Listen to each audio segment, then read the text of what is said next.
Hey guys, what's up? Welcome to the Young Architect Podcast. Today I've got Christopher Colby back, and he's going to be talking about his new course he put out called The Fundamentals of Starting an Architecture Firm.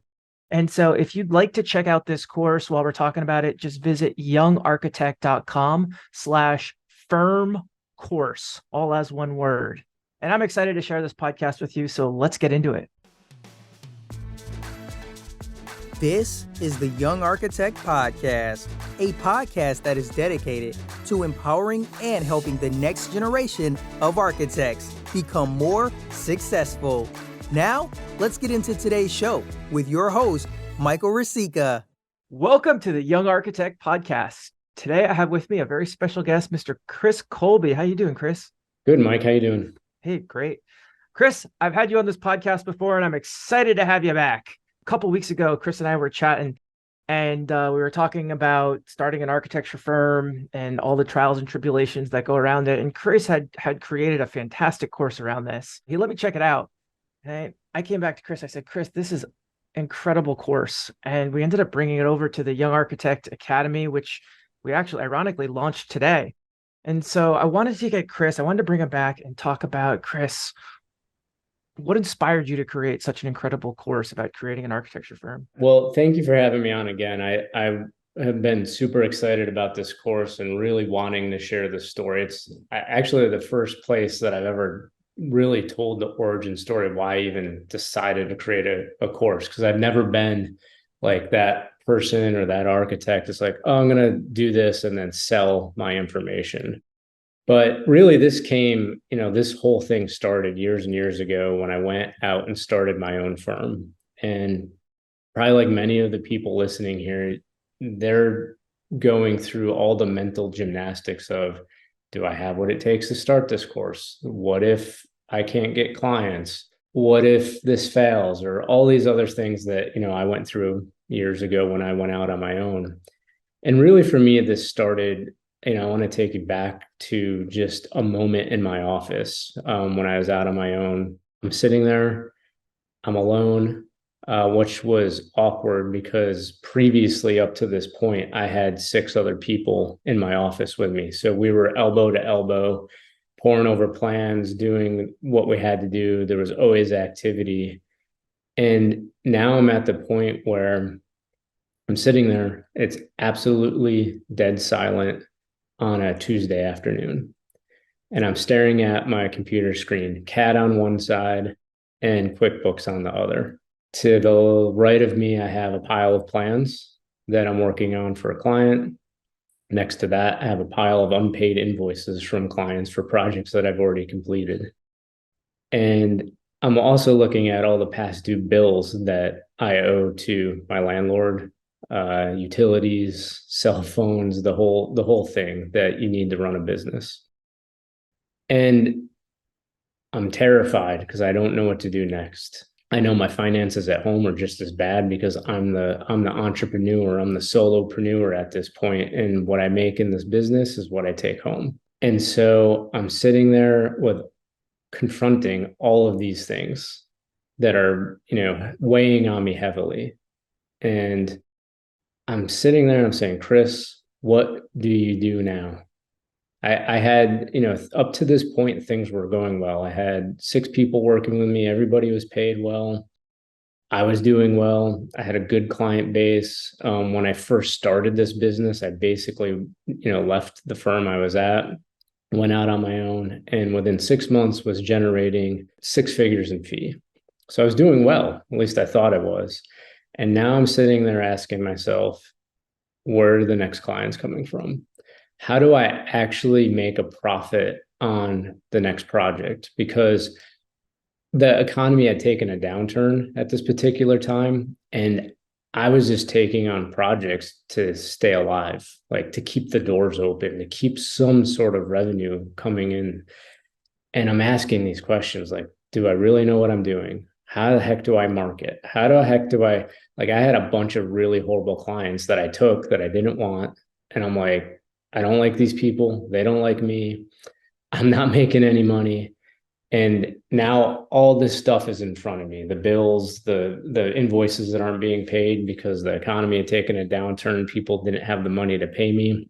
And I don't know what to do. I'm absolutely terrified because I went from going really well to now, like, I don't even know how I'm going to pay the lease on my office space. And so is in that moment, like in this silence, like where I just had to confront myself and everything that was going on. I'm like, I don't know something. Like I thought I knew something, but I don't know what to do. And or something that I was doing, I stopped doing. That was the other. I had these two thoughts. I'm like, I don't know what to do. I don't have the right information. Or I was doing something that was working because I was making multiple six figures and supporting an entire team.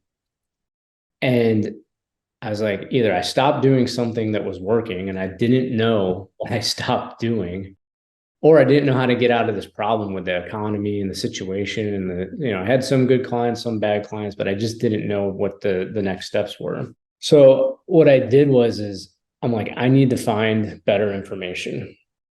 I need to get somebody to look at what I'm doing and critique my business strategy because it just stopped working.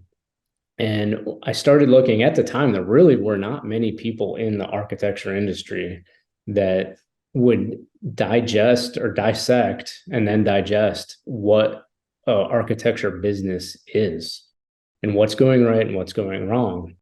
There were a few people, like you could find somebody out there like, oh, this is my marketing strategy to do Facebook ads and get 10 more clients a year. But like that to me wasn't my problem. Like I never really had a problem finding clients per se, but like I didn't want to start running. I had no money. So like spending $5,000 a month or whatever on Facebook ads just wasn't an option.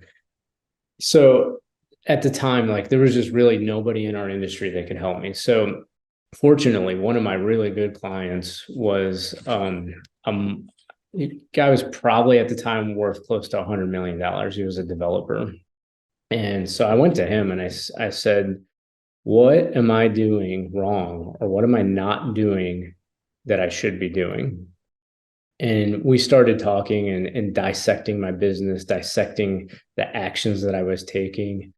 And that led me to another mentor who actually at the time was just as wealthy. Turns out years later, he had become a billionaire. And I started seeking mentorship from people that were not inside the architecture industry because I felt like the people inside our industry were living in an echo chamber. And there was not really a good translation or transmission of information from generation to generation. And this, without going down the rabbit hole of how architects treat each other, sometimes like there's usually not a good, like we view each other too often as competition instead of collaborators. Big problem in our industry. When I sought out these mentors, I started digging into like how to network, how to get in front of the right people, how to market, which was part of it, how to advertise, how to promote, how to balance my personal life, which we talk about in this course, which is a huge thing for some people. Like, how do I run a business and still maintain a personal life? How do I maintain my family? How do I keep my business running successfully, but still like not decay the rest of my life around me? I didn't know how to set goals. I didn't have any goals, frankly. I was just like running and gunning and thought that was the way to run a business. How to negotiate fees. I mean, I didn't know. I'm like, this looks like a good number. Let's run with this. And then I would find out 3 months or 4 months later at the end of the project, I'm like, it wasn't a good number. Or sometimes you get lucky and I'd be like, oh, wow, I made a boatload of money on this project. So I had to get into the finances and all these things.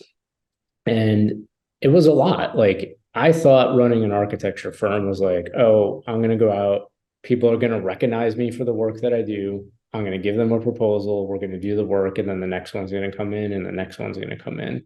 And when the economy is strong, that strategy works. But when the economy is not strong or you don't fundamentally implement something correctly, things go south quickly, especially when you have payroll and you have other people that you're responsible for. So once I got the correct information, I started implementing it piece by piece. One, if I learned finance, I would fix the finance piece. If I learned marketing, I'd fix that, how to network, all these things, communication, how to negotiate better fees.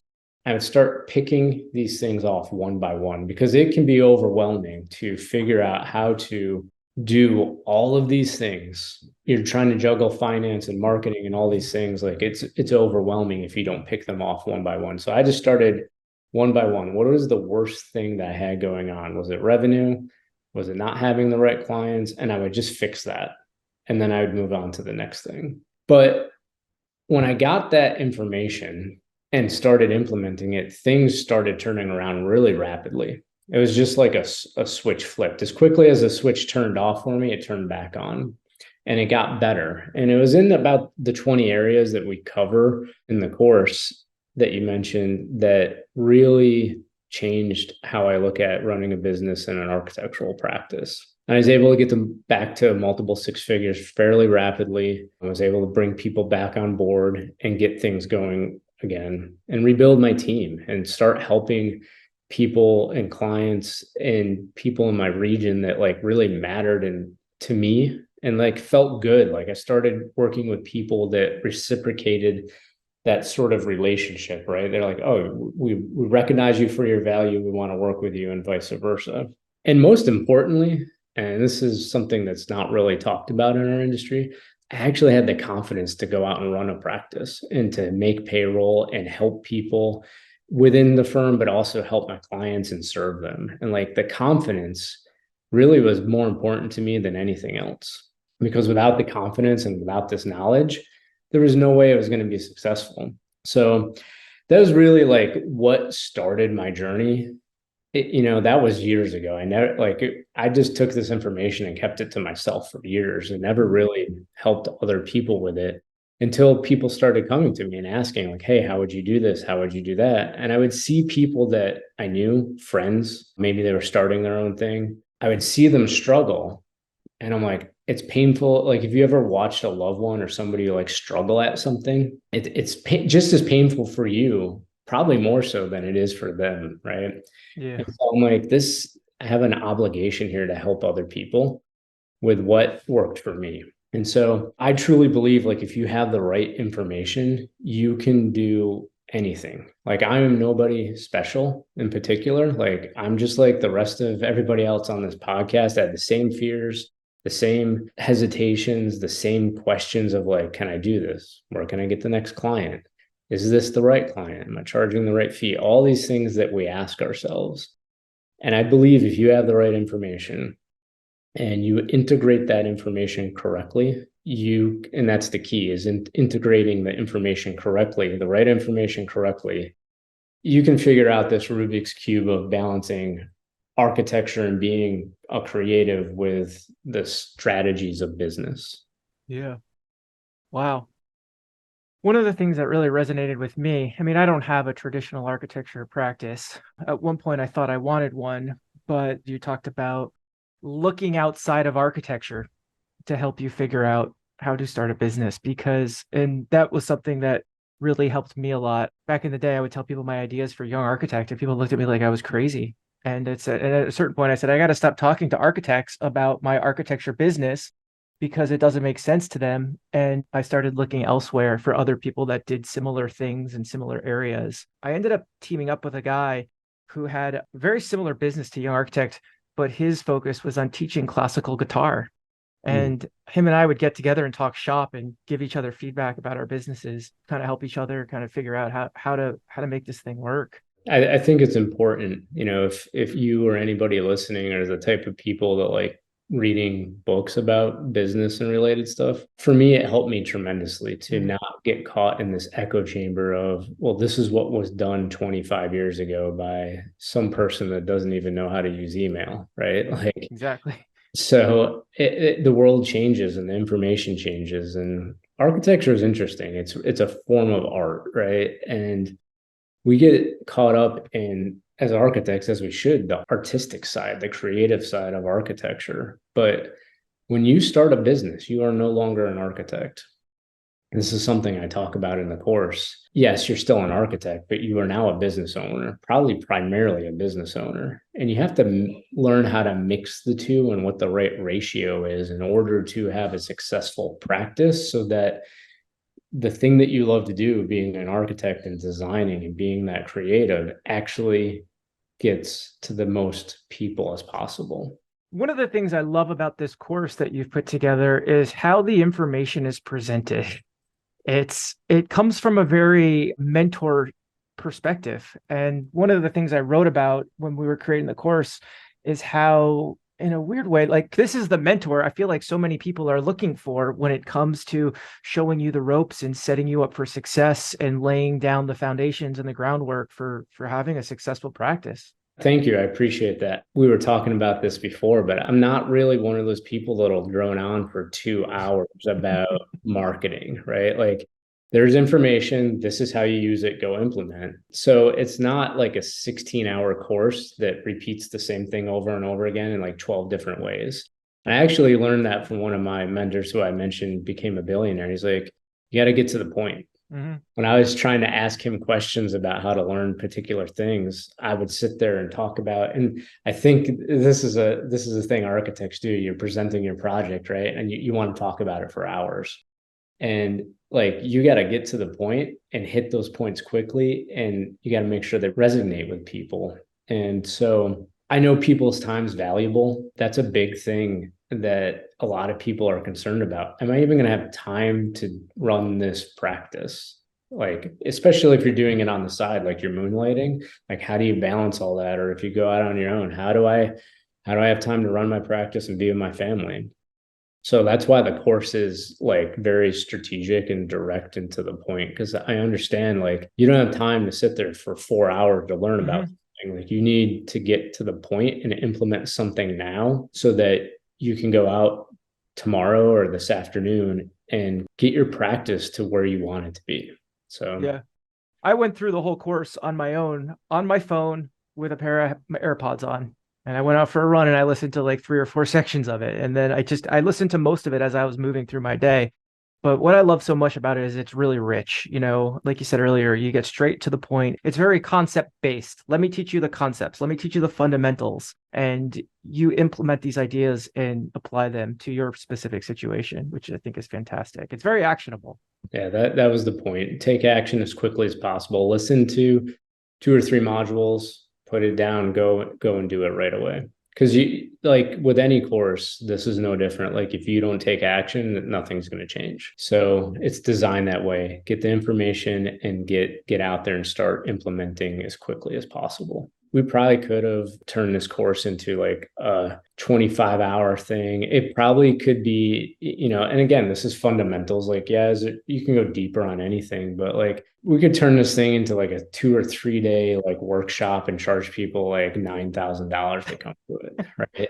And maybe there's another thing there, but this isn't one of those workshops where you have to go to a hotel for, 2 or 3 days and spend thousands of dollars on a hotel and flights and all that. Is there deeper stuff? Sure. But this is like, you have a situation, you're asking yourself all those questions that were going through my head, right? Like, is this the right client for me? Do they align with my goals? How much do I charge them? What do I do if I don't have enough clients? How do I build my pipeline so that I don't have to be terrified every night when I go to bed about where my next, dollar's coming from? And so this is designed to immediately address those issues. Like you can go to higher level stuff later on, but like most people don't need that right now. You need simple, bite-sized, actionable steps that will in the next 3 to 6 months help you generate revenue to grow your firm and keep it alive. Another thing I really like about this course, as well as I was telling my team this, I said, I think that if someone's on the fence about whether they do or don't want to start an architecture firm, I think this is a great course for them. I said, I could see people going through this entire course and saying, thank you, Chris, this content was very helpful, but I'm now very clear. I don't want to start an architecture firm. I'm very happy working under under someone else's company.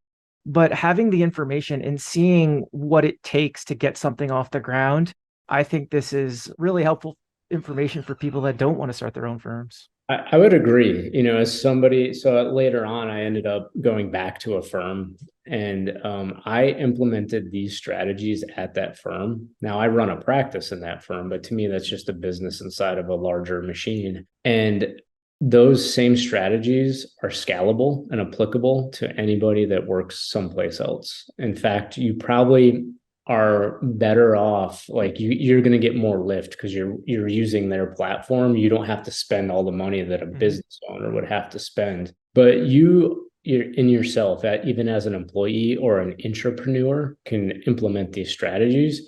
You can make more money for the firm you work at. You will make more money because you're going to be somebody that understands how to run a business, even if it's not your business per se, but you'll get a higher lift out of it. And to your point, Mike, like you will then understand the brain damage that might come along with running a business and have more empathy for the people that run the business where you work as an employee. I think these strategies are universal, whether you are running your own practice on your own or you work for somebody, they're universal. They cross over.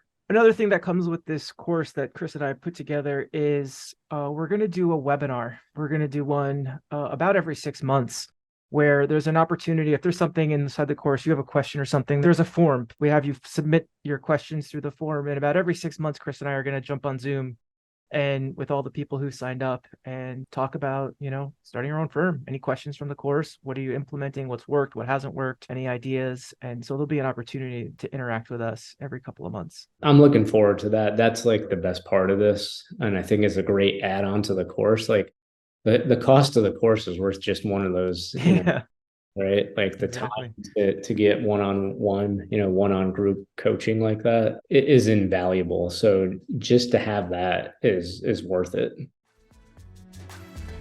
Hey, if you're enjoying today's show, don't forget to visit youngarchitect.com for more podcasts, blog posts, and information to help you have a more successful architecture career. One of my favorite parts of this course is it's so concept-based and strategy-based. Out of all the strategies within the Starting a Firm course, what would you say your favorite one is? I love this question because it's almost like, what would I do if I had to start over or I needed to get things moving again? In the course, one of the things I talk about is your power base. It's so simple. Like it's so simple, you're probably not going to believe that it works. And I do this with all my coaching clients. It's almost one of the first things we always start with. And it's one of the things that actually yields the most fruit. And I think often we're looking for complicated, like humans love complicated stuff, right? Like if it's complicated, it must be, worth millions of dollars. But I would submit that things that are complicated probably don't work as well as things that are simple.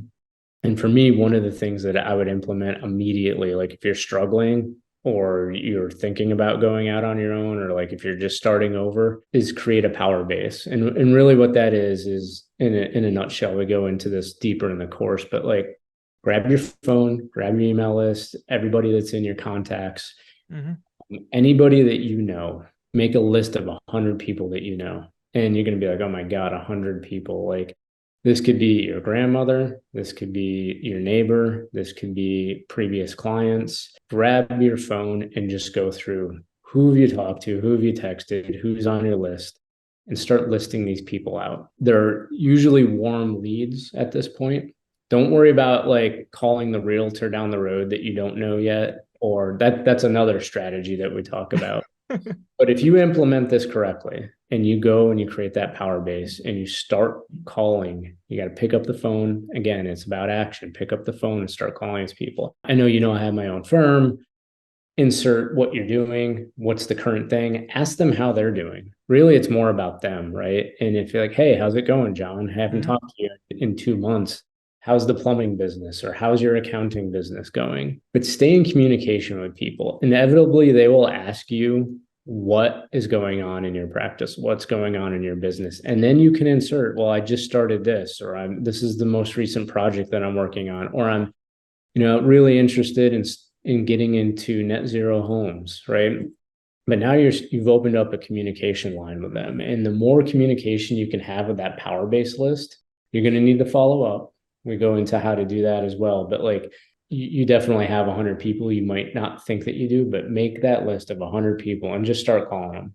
Pick off 10 a day. And, I've done this with some of my coaching clients. They're like, everybody hates doing it because it's uncomfortable, but it is the single most effective way to get clients into your practice without spending a dime on marketing. If I had to start over, or if I had to pick one thing out of this course to implement, I would do that immediately. One of the things that kind of slapped me across the face many years ago when I started my business was I heard a quote somewhere about how successful people, one of the kind of the traits that they all have is they just know lots of people in all different walks of life. Not just a successful architect knowing other architects. It's a good landscaper, a lawyer, a doctor, the guy that makes your coffee at Starbucks, being on a first name basis with them, and just building a network of people who know who you are and what you do.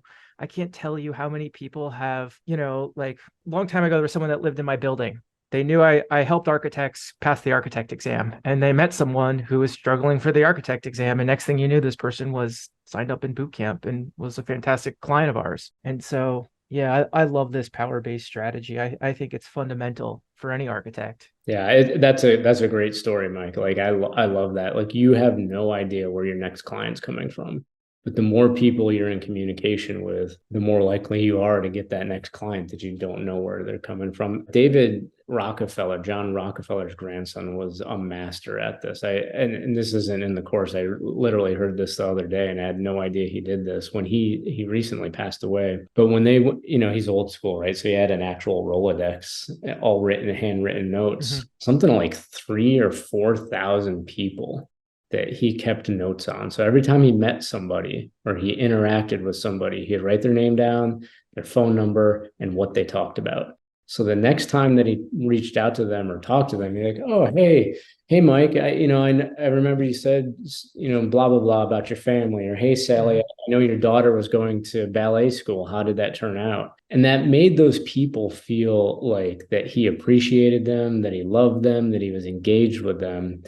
And the guy was a billionaire, right? Now, obviously, some of that came from his grandfather, but he was able to continue on that wealth and those relationships for decades and decades. And that helped him, as the rest of the story goes, every time he needed a favor or a business transaction or something, like he needed something from somebody to get something done, he had 4,000 people to go to. So this is no different. You have to get in contact with as many people as possible, and that power base will change. Those 100 people will change over time, but it's like gold.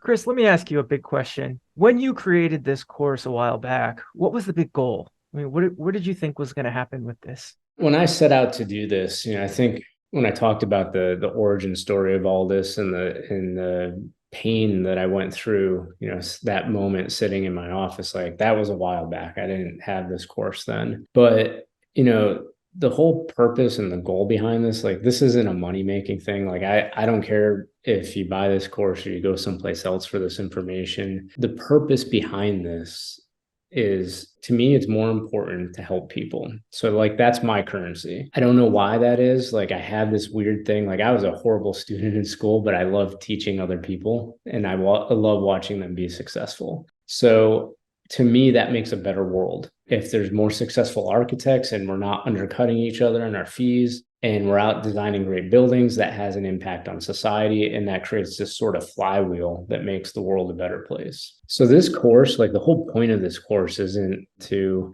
get accolades, but it's to help our industry. It's to help you be a better architect, be a better business owner, help people in your community. Because I truly believe, like, if you have this information and you can implement it correctly, you will be successful. And some of the one-on-one coaching that I do, this is really kind of a digital version of that. Like the one-on-one coaching, like I get off a coaching call, I feel awesome because I know I've helped somebody take something that's actionable and implement it in their life, which is going to make their life better, which is make their clients' lives better. So I think for me and for us and for our community, it's just about not being viewed as a commodity, not being viewed as just another architect, but being viewed as a profession and an industry that provides value to this world and getting the respect individually and collectively that we deserve. Chris, I want to thank you for chatting with me today. And I can't tell you how happy I am to bring this product to the young architect audience. This is something that people have been asking me for many years is, Mike, I'm done with my exams. I want to start my own firm. What do I do? Where do I go? You're an entrepreneur. And well, yes, I've never started an architecture business myself. And so I'm so glad to have somewhere to send people. And you have been such a great mentor in using a course as a way to share this information with the next generation architects. I just want to give you a giant sincere thank you. Thank you for doing this. Thank you for bringing this to us. Yeah, well, thank you for having me on, because having this platform to help more people is what's important to me. So thank you for, collaborating with us and giving this the attention that it deserves to help more people. I appreciate that. You've been listening to the Young Architect Podcast. If you enjoyed today's show, be sure to leave us a 5-star rating and review on iTunes. Until next time, keep up the great work, everyone.